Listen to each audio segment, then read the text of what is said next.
When making my Carmelitas, I always start out making the caramel first so it can cool and thicken.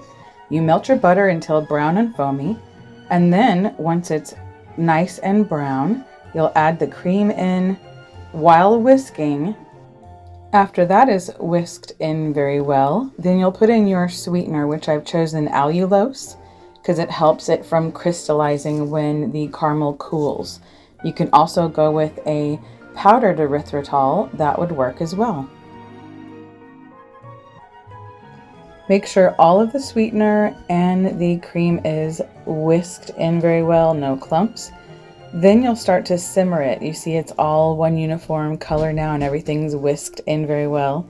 I'm going to keep it on a low heat so that it simmers. And then you see here it's starting to thicken. What we're doing is just slowly evaporating the liquid from it, thickening up the actual sugar and brown butter combined, or sweetener and brown sugar combined.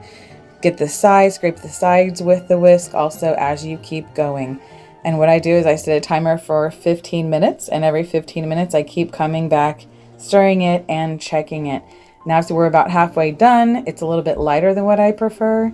But if you want to go ahead and use it now, you can. I go ahead and boil it a little longer till it gets darker. Then I pour it into a heat-proof jar. Now let's start making the bar part of the recipe. I pour all of the dry ingredients into a large bowl, get them all well mixed up. Then with a fork, pour the melted butter or coconut oil, whichever one you choose, into the bowl while you stir with a fork. This keeps things light and fluffy. Reserve half of the mixture for your topping. You want a texture like this. Take the half that you have for your pan and press down for your bottom layer. You want to make sure to press down easily and flat so all of the flakes are flattened instead of sticking up. This will help you get a nice cut later on. Now top with your cooled caramel. All of the caramel that we just made on this layer. This is so great. Go ahead and spread it all around very well. I'm using an offset spatula. Get it all evenly distributed. Then you're going to cover it with your chocolate chips and additional half a cup of coconut or nuts if you want. I just stuck with the chocolate chips only. Now you're going to finish off with that reserved bottom crumb, and you're going to put that on your top layer, and into the oven it goes.